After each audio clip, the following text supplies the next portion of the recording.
오늘은 창세기 32장 마지막 결론을 보도록 하겠습니다. 저희가 어제 야곱의 기도를 통해서 기도의 축복을 세 가지로 살펴보았습니다. 첫 번째, 하나님의 약속을 성취한다. 두 번째, 기도는 마귀를 물리친다. 세 번째, 기도는 기도한 것보다 더 좋은 것을 받는다. 오늘은 야곱의 기도를 통해서 응답받는 기도의 세 가지 요소를 살펴보겠습니다. 첫 번째, 응답받는 기도는 구체적으로 기도해야 합니다. 야곱의 기도를 보면 기도가 상당히 구체적입니다. 두 가지의 기도 제목을 가지고 기도했습니다. 첫 번째, 에서로부터 나를 구원해 주세요. 11절입니다. 내가 주께 간구하오니 내 형의 손에서 나를 건져 내시옵소서. 두 번째는 복을 달라는 기도입니다. 26절 보겠습니다. 당신이 내게 축복하지 아니하면 가게 하지 아니하겠나이다. 이 야곱의 기도를 종합적으로 살펴보면 나를 에서의 손에서 구원해 주셔서 하나님께서 과거에 약속하셨던 가나안 땅을 주겠다, 후손을 주겠다, 후손으로 예수님을 보내주겠다, 그리고 예수님을 믿고 구원받은 백성들이 하늘의 별처럼 많아지는 이 번성의 복을 주겠다는 축복의 약속을 지금 내게 이루어 성취해 주옵소서, 이렇게 기도를 한 것입니다. 이 하나님께서 약속하신 복이 성취되기 위해서는 야곱이 형 에서로부터 살아나야 되겠죠. 그리고 약복강을 건너서 가나안 땅에 들어가야 합니다. 이 하나님의 약속이 지금 이 시간 나에게 성취되게 해달라는 기도를 드리고 있는 것입니다. 이 결론을 보시면 하나님께서 야곱이 요구한 기도의 제목대로 응답을 주시고 떠나셨습니다. 기도가 응답받기 위해서는 분명해야 하고요. 그리고 구체적이어야 합니다. 두리뭉실한 기도, 추상적인 기도, 헷갈리는 기도, 중언부언하는 이런 기도는 좋은 기도가 아닙니다. 예를 들면 세계 평화를 주세요. 세상을 사랑하게 해주세요. 열방이 구원받게 해주세요. 이런 것들은 굉장히 추상적이죠. 구체적이지 않습니다. 내 자녀에게 하나님 좋은 일이 있게 해주세요. 이것도 어떻게 기도 응답을 줘야 할지 하나님께서 상당히 헷갈리는 기도입니다. 우리의 기도를 좀 더 구체화시키고 분명하게 해야 한다는 겁니다. 우리의 기도가 너무 광범위해서도 안 되고 두리뭉실해서도 안 되고 추상적이도 안 된다는 거죠. 성경에 보시면 하나님이 응답을 주시는 기도를 보면 한결같이 명확하고 구체적입니다. 창세기 24장에 보면 아브라함의 종 엘리에셀이 이삭의 아내를 구해오는 이 장면에서 하나님께 기도를 합니다. 이삭의 아내를 어디에서 어떻게 구해야 합니까? 상당히 추상적이잖아요. 그래서 엘리에셀이 구체적으로 기도해요. 하나님, 제가 우물가에서 물을 달라고 할 때 그 여인이 나에게도 물을 줄 뿐 아니라 약대에게도 물을 주는 그 여인이 하나님께서 예비한 이삭의 아내로 제가 믿겠습니다. 하나님께서 리브가를 보내주시죠. 그래서 엘리에셀에게도 물을 주지만 약대에게도 물을 길러줍니다. 그래서 엘리에셀이 리브가가 하나님께서 예비하신 이삭의 아내로 확신하게 되는 거죠. 구체적으로 기도했더니 구체적으로 하나님께서 응답을 주셨습니다. 우리가 구체적으로 기도해야 되는 이유 중에 하나가 뭐냐면 하나님이 응답을 주실 때 그것이 하나님께서 주신 응답인지를 확인할 수 있기 때문입니다. 구체적이지 않으면 그것이 하나님께서 주신 응답인지 우리가 확신할 수 없어요. 우연히 그것이 나에게 주어질 수도 있지 않습니까? 구체적으로 기도할 때 하나님께서 구체적으로 응답을 주심으로 이것이 하나님께서 주신 응답이라는 것을 확신하게 되고요. 그렇게 할 때 하나님의 살아계심도 우리가 더욱더 믿게 되고요. 우리의 믿음도 성장하고 하나님을 향한 간증도 더 풍성해지는 것입니다. 두 번째 기도 응답의 비결은 지속적으로 기도해야 한다는 겁니다. 야곱의 기도를 보면 특징이 끈질긴 기도입니다. 포기하지 않는 기도입니다. 하나님께서 응답을 주실 때까지 끝까지 기도합니다.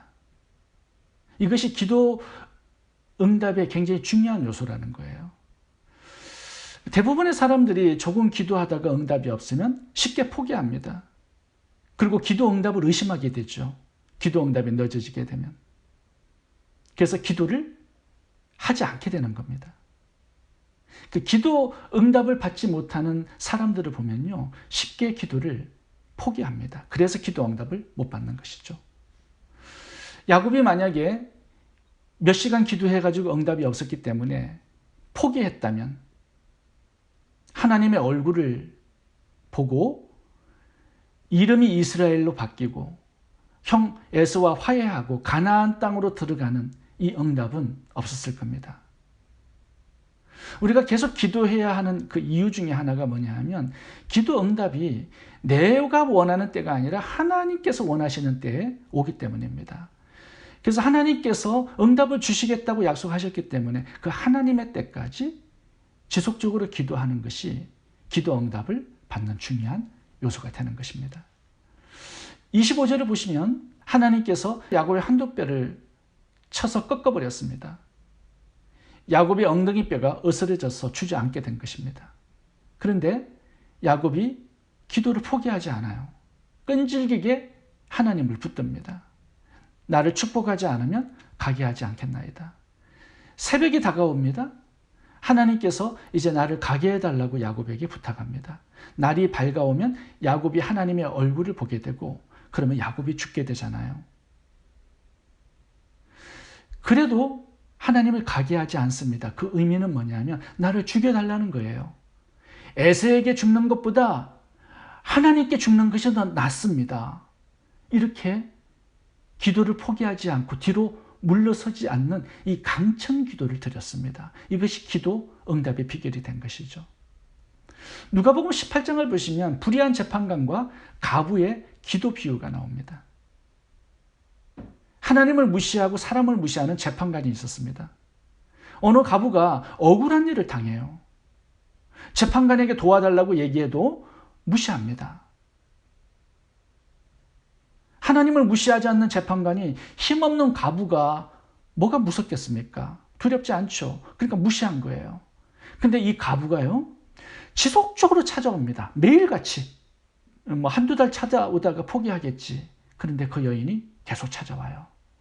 다음날 보니까 또 대문 밖에 서 있습니다. 새벽 5시가 되면 찾아옵니다. 저녁 7시가 되면 문을 두드립니다. 재판관이 너무나 힘들어요. 이 문제를 해결하지 않으면 계속 찾아온다는 것을 알게 되니까 문제를 해결해 주었다라는 겁니다. 재판관의 인격이 바뀌고 성품이 바뀌어서 과부의 소원을 들어준 게 아니라 찾아오는 게 무서운 거예요. 끈질기게 포기하지 않는 강청이 무서운 겁니다. 두려운 거예요. 그래서 해결해 주었다라는 거죠. 이 비유에서 하나님께서 말씀하시고 싶어 하시는 게 뭐냐 하면 이 악한 재판관도 계속 찾아오는 과부의 그 기도를 들어주었는데 하늘에 계신 너희 아버지께서 밤낮 부러지는 그 원한을 속히 풀어주지 않겠느냐라고 말씀하고 있습니다. 기도 응답을 주시겠다라는 거죠.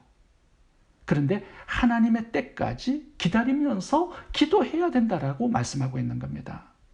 낭망하지 말래요. 왜? 응답이 있기 때문에. 자녀가 아버지께 나와서 기도하는 것하고 과부가 악한 재판장에게 나가서 기도하는 것하고 어떤 것이 더 응답이 쉽겠느냐 이렇게 말씀하고 있는 거죠. 예수님께서 누가복음 18장 8절에 이 과부의 비유를 결론 지으면서 이렇게 말씀합니다. 내가 너희에게 이르노니 속히 그 원한을 풀어주리라. 그러나 인자가 올 때에 세상에서 믿음을 보겠느냐. 이제 말세가 되면 사람들이 쉽게 시험 들고 쉽게 기도를 포기하기 때문에 기도 응답을 받는 사람들이 별로 없을 것이다. 이렇게 말씀하는 겁니다. 말세가 되면 조급한 사람들이 많이 생기죠. 기도 응답을 믿고 강청하면서 뒤로 물러서지 않는 이 끈질긴 기도의 사람을 찾아보기 어렵다라고 말씀하는 겁니다. 이 포기하지 않는 강청 기도와 믿음을 연결해 놓고 있죠. 믿음이 뭐냐? 포기하지 않는 것이 믿음이다라는 거예요. 기도를 포기하지 않는 것을 보니까 네가 나를 믿구나. 내가 응답해 줄 것을 네가 믿고 있구나. 그 믿음이 하나님께서 기도 응답을 주시는 굉장히 중요한 요소라는 겁니다. 그래서 믿음을 가지고 포기하지 않고 하나님께 나오라고 말씀하고 있는 것입니다. 그것이 기도 응답의 중요한 요소가 된다. 이렇게 말씀합니다. 출애굽기 17장에서는 모세가 산에 올라가서 손을 들어요. 그래서 아멜렉 전쟁에서 승리하게 된다는 거죠. 근데 손을 내리면 져요. 그래서 지속적으로 승리할 때까지 두 손을 올리고 하나님께 기도했다라는 겁니다. 지속적인 기도, 여기에서 승리가 온다라는 거죠. 다니엘은 21일 동안 지속적으로 기도했기 때문에 응답을 받아냅니다. 구약의 성전의 특징이 뭐냐 하면 향단이 기도를 상징하는 물건이죠. 향단. 근데 향단의 불은 꺼지지 않도록 하라고 명령하고 있습니다. 24시간 불이 타올라야 한다라는 거예요. 여러분, 승리는요, 기도 응답은 한두 번의 반짝 기도에 있지 않습니다. 지속적 기도, 끈질긴 기도, 뒤로 물러서지 않는 강청 기도에 기도 응답이 있고요, 승리가 들어있다라고 말씀하는 것입니다. 세 번째, 기도 응답의 비결은 나의 변화입니다. 이 야곱의 약국강 기도에 굉장히 중요한 주제로 다루는 게 뭐냐면 야곱의 변화예요. 이 약복강의 기도의 응답이 두 단계로 이루어져 있습니다. 하나님께서 결국 야곱의 기도대로 복을 주고 떠나셨어요. 마지막 결론이죠. 복을 주고 떠나신 게. 근데 복을 주시기 이전에 첫 번째 기도의 응답이 뭐냐 하면 야곱의 깨어짐과 변화였습니다. 그 다음에 하나님께서 복을 주시고 떠나세요. 그러니까 기도 응답이 두 단계로 온 겁니다. 야곱의 깨어짐과 변화. 환도뼈를 치시고 이름을 바꿔주시죠. 그 다음에 야곱을 축복하시고 떠나세요. 기도 응답 이전에 야곱의 깨어짐과 변화가 먼저 있었다라는 겁니다. 다시 말하면 기도 응답은요, 내 자신의 깨어짐과 변화에 달려있다라는 겁니다. 이것이 먼저 와야 한다라는 거예요. 이것을 하나님께서 먼저 기도 응답으로 주시고 싶어 하신다라는 거죠. 야곱이 처음에 하나님의 천사 군대 마하나님을 영안의 눈이 떠여서 보았습니다. 그러니까 야곱이 생각하고 기대한 것이 뭐냐 하면 그 천사들이 형 에서와 400명의 군사들을 쳐서 죽일 것을 기대했습니다. 근데 하나님은 에서의 배후에서 역사하는 악한 영들을 물리쳐 주신 거죠. 그런데 그것만으로 야곱의 기도 응답이 충분하지 않았습니다. 야곱의 기도 응답에는요, 야곱의 깨어짐과 변화가 반드시 있어야 한다는 것을 알려주신 거예요. 그래서 하나님께서는 찾아오셔서 에서의 환도뼈를 꺾은 게 아니라 야곱의 환도뼈를 꺾었습니다. 에서의 이름을 바꿔준 게 아니라 야곱의 이름을 바꾸어 주셨습니다. 하나님은 약복강에서 에서를 손본 것이 아니라 야곱을 손본 것입니다. 이 사기꾼을 이스라엘로 바꾸어 주신 거예요. 야곱이 변화되어야 에서가 변화될 수 있습니다. 400명의 군사들에게 변화가 찾아옵니다.